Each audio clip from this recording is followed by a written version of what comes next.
और उसमें तुम 6 दिन बड़ी चर्चा सुंदर सुन चुके हो। सप्तम दिवस में चर्चा आप सुन रहे थे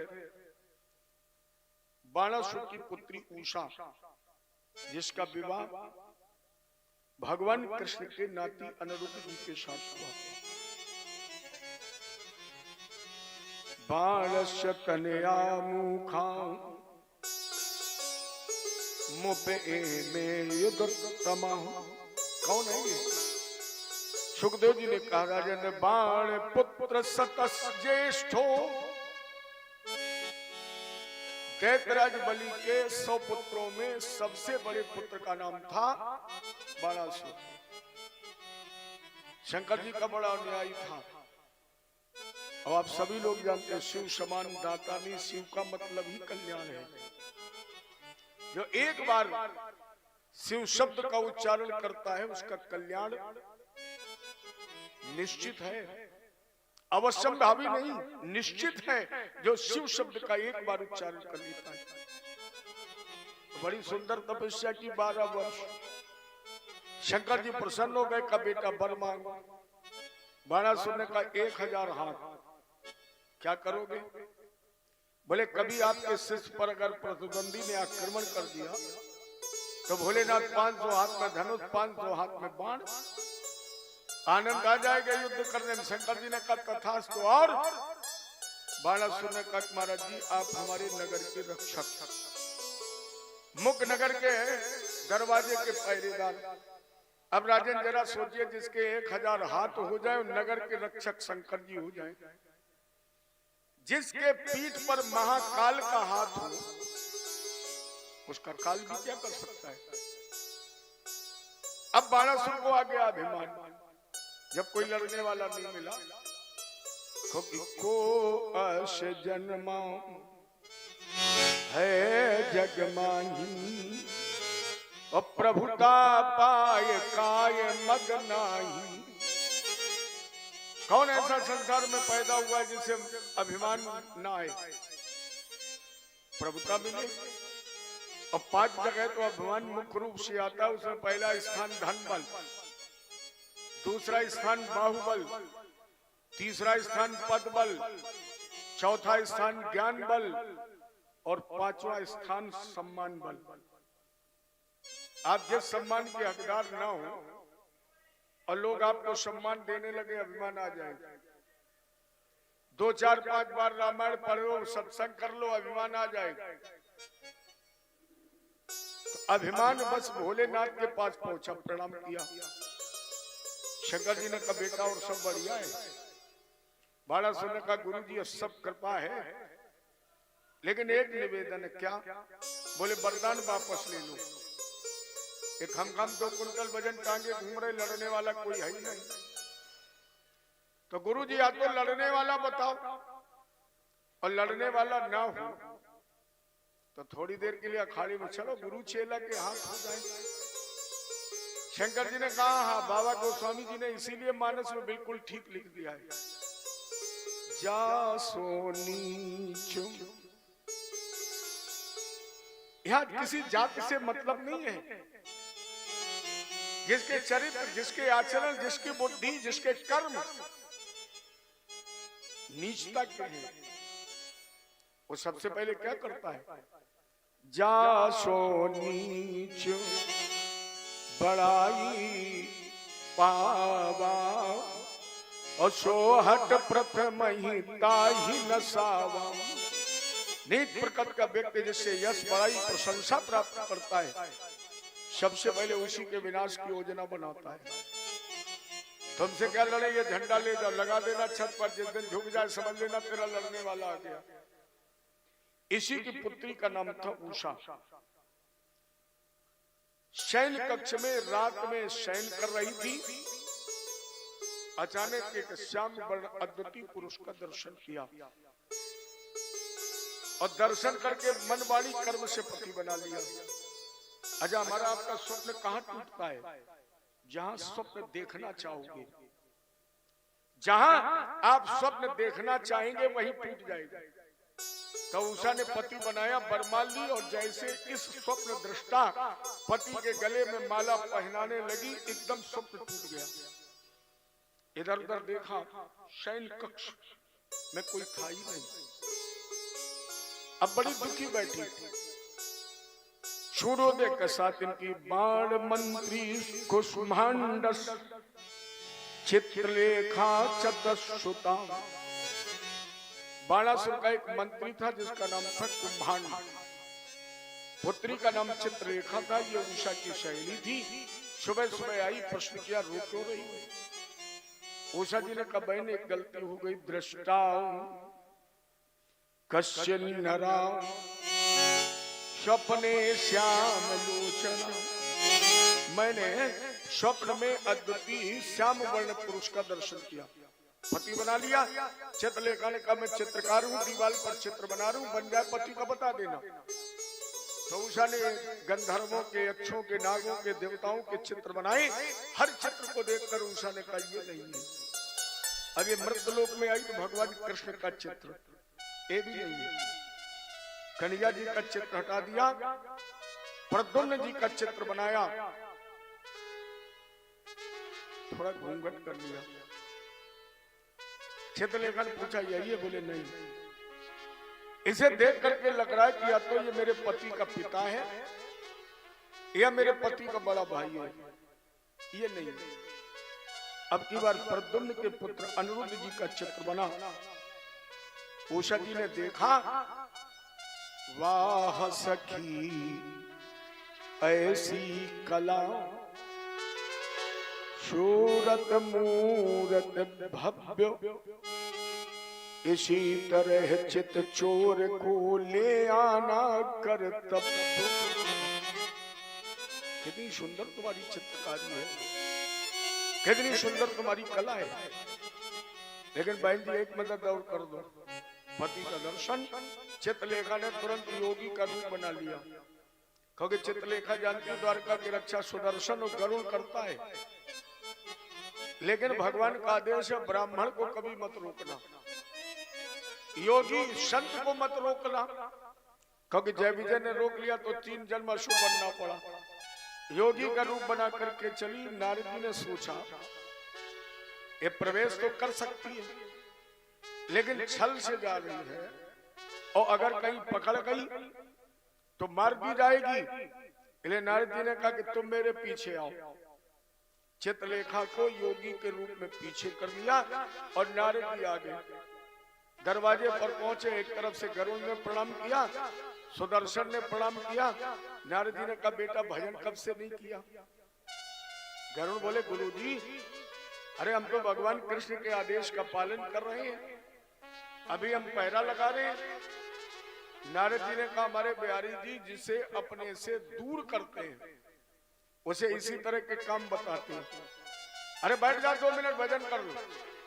अब एक तरफ गरुड़ को बैठा लिया, एक तरफ नारद जी ने सुदर्शन को और देवदत्त नाम की वीणा के तारों को झनकारा। अब नारद जैसा बजाने वाला, जैसे स्वर लय ताल बद्ध वीणा बजी, और नारद जी ने कहा, बेटा अपनी मस्ती में गाओ, श्रीमन नारायण नारायण नारायण,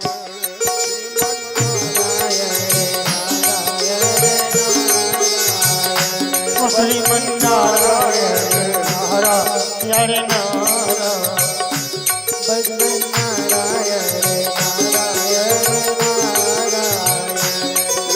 नारायण नारायण नारायण, श्रीमन नारायण नारायण नारायण, श्रीमन नारायण नारायण नारायण,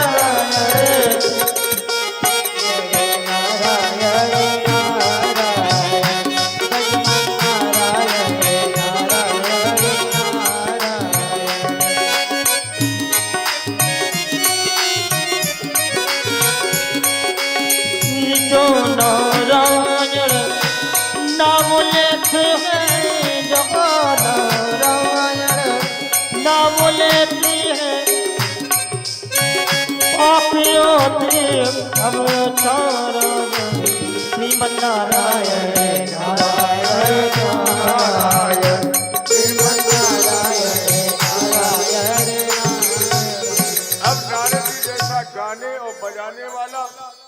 ताली बज रही थी, नेत्र हो गए बंद। नारद जी ने कहा आप क्यों खड़ी हो, अंदर जाओ। तब तक नारद जी ने गरुड़ और सुदर्शन से भजन कराया, जब तक चित्रलेखा ने सोते हुए अनिरुद्ध को आकाश मार्ग से उठाकर उषा के महल में नहीं पहुंचा दिया। अब यहाँ एक दूसरे के कंधे पर हाथ रख के पास से फेंक रहे हैं। केवल नारद जी को पता है कि कृष्ण का नाती कहाँ है। बहुत समय बीत गया, उषा गर्भवती हो गई। देखो, उषा को स्वप्न में पति मिला, इसका कारण मैया पार्वती जी का श्राप था। इसमें भगवान शंकर इस बाणासुर के दरवाजे पर पैरा लगा रहे थे। एक दिन शंकर जी ने नंदीश्वर से कहा, जाओ देवी पार्वती से कह दो सेवा में उपस्थित हो जाए। माता जी के आने में देर हो गई। उस समय उषा ने देवी पार्वती जी का स्वरूप बनाया और शिव की सेवा में प्रस्तुत होने जा रही थी। उसी समय माता जी आ गई और कहा, पगली, अभी तो तेरे पिता ने विवाह की चर्चा भी नहीं की है, अभी तुम विवाह के योग्य भी नहीं हुई और तुम्हारे मन में पति की सेवा का भाव आ गया, इसलिए मेरा श्राप। तुम्हें पति स्वप्न में मिलेगा। तुम्हारे पिता के संज्ञान में ये चर्चा तब आएगी जब तुम उस स्वप्न दृष्टा पति से गर्भवती हो जाओगी। और मैया पार्वती जी के इसी श्रापवश उषा गर्भवती हुई। बाणासुर को, अच्छा अपने यहाँ तो लोग कहते हैं धर्म का प्रचार करना है, लेकिन अनैतिक कोई कार्य हो, समाज के विरुद्ध कोई कार्य हो, तो उसे किसी प्रचार प्रसार की जरूरत नहीं पड़ती। या लोग कहते हैं कान तो दीवालों के भी होते हैं, अच्छी खबर का प्रचार प्रसार नहीं होता है। और नहीं तो तुम अपने मोहल्ले में देख लेना, इतने हारन वाले, इतने लाउड स्पीकर वाले हैं, फिर भी कल के बाद 2-4 लोग ये कहेंगे क्या भागवत हो रही थी? भैया कब हुई, किसने कराई, पता ही नहीं लगेगा। अच्छा जरा सोचिए, अगर कोई अभी यहाँ खड़ा होकर केवल एक फायर कर दे, केवल एक फायर, तो मेरी समझ में 10 मिनट के अंदर इटावा के सारे पत्रकार, पूरे भरथना के लोग, पूरा प्रशासन, पूरा थाना, क्या हुआ, बोले दुर्गांचल में गोली चल गई। कोई किसी पीले चावल देगा, कोई बुलाएगा, किसी पर्चा छपवाए नहीं। 5 मिनट के अंदर सब इकट्ठे, भगवान की कथा के लिए पर्चा छपवाओ, लाउड स्पीकर बनवाओ, चावल बंटवाओ, हाथ जोड़ करके कहो कथा सुनो, तब लोग कहेंगे कब हो गई हमें पता ही नहीं लगा। ये घटना बाणासुर को पता लगी, जितने अपने सिपाहियों के साथ अनिरुद्ध को बंदी गृह में डाल दिया। नारद जी ने उठाई बीड़ा, भगवान क्या पहुंचे, बोले महाराज जी अवस्ताम च अनुरुद्धम तद बंधूनाम च भारत। अरे कन्हैया, आपका नाती 4 महीने से पड़ा है कारागृह में। भगवान ने 5 दिन शंकर ध्वनि की, चतुरंगिणी सेना तैयार करके बाणासुर की राजधानी शोणितपुर पर चढ़ाई कर दी। इनके साथ इतनी रथ सेना, घोड़े, हाथी थे कि चलने से जो धूल उड़ी, ये धूल जब आकाश में छा गई तो सूर्य का प्रकाश दिन में ही पृथ्वी पर आना बंद हो गया। बाणासुर पहुंचा छत पर तो देखा शिव की दी हुई पताका झुक गई थी।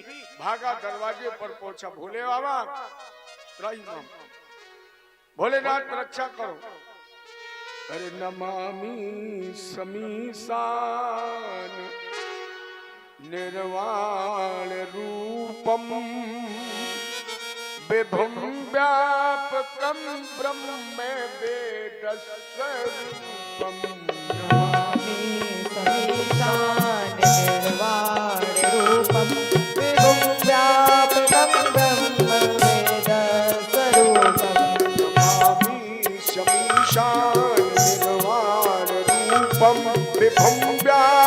केवलम ब्रह्म वेद स्वरूपम।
शंकर जी ने कहा बेटा हम तो तुम्हें वरदान दे ही चुके। अब एक तरफ यदकुल भूषण और दूसरी तरफ भोलेनाथ। मैंने पहले निवेदन किया जिसकी पीठ पर महाकाल का हाथ हो उसका काल भी कुछ नहीं कर सकता है। जिस समय युद्ध प्रारंभ हुआ एक दूसरों पर शीत ज्वर माने बीमारियों के बाण छोड़े जा रहे थे। उस समय बुखारों ने भगवान की स्तुति की, प्रभु नमामि अनंत शक्तिम परेशम सर्वात्मनम केवलम ज्ञाति मात्रम विश्वोत्पत्त्याद स्थान शरोद हेतुम ब्रह्म ब्रह्म लिंगम प्रशांतम। भगवान की परिक्रमा की, भगवान के ही स्वरूप में समा गए। कन्हैया ने इशारा किया, भोलेनाथ 1 मिनट का मौका दे दो। शंकर जी ने संकेत कर दिया, नहीं मेरा शिष्य है। कन्हैया बोले शिष्य तो है लेकिन महाराज की ताल भी तो ठोक रहा था, मारेंगे थोड़ी। जितनी अभिमान की भुजाएं केवल उतनी काट दें, क्योंकि तुम में हम में भेद कहां है। जो राम है वही शंकर है, जो शंकर वही राम है। राम जी ने कहा शिवद्रोही मम दास कहावा और सो नर मोहि सपने नहीं। शिव से प्रेम, राम से बैर, राम से प्रेम, शिव से बैर। अरे भोलेनाथ ते नर करई कल्प भर घोर नरक में वास। थोड़ी अनुमति मिली तो कन्हैया ने 2 बाण चढ़ाए और उसमें एक बाण का नाम था जूड़ी बाण और दूसरे का नाम था जमुहाई बाण। शंकर जी ने ये दोनों बाणों का विरोध नहीं किया। कन्हैया ने बाण चलाए, शंकर जी ने वो बाण ग्रहण कर लिए। जैसे जूड़ी बाण लगा तो पर शरीर तो कांपने लगा। शंकर जी ने कहा बेटा अब तो हाथ ही नहीं रुक रहा है तो लड़ कैसे पाएंगे। और तब तक लगा जमुआई बाण। अच्छा, जमुआई बाण में जानते हो क्या विशेषता है? मुंह डब्बा था, खुल गया, आंखें बंद, और ऐसा बाण लगा कि एक बार जमुआ के फुर्सत नहीं होते दोबारा फिर शुरू। शंकर जी ने कहा बेटा लड़ो, मैं बस के बाहर।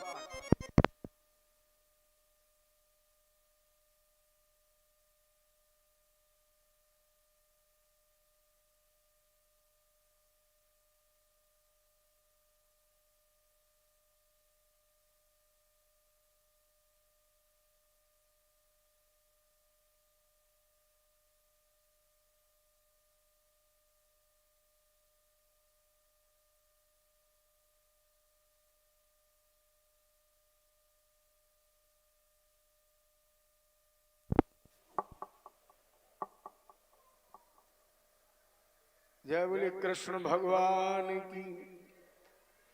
बाणासुर लड़ने आया। भगवान कृष्ण ने कहा अरे बाणे, देखता हूं तेरी भुजाओं में कितनी क्षमता है।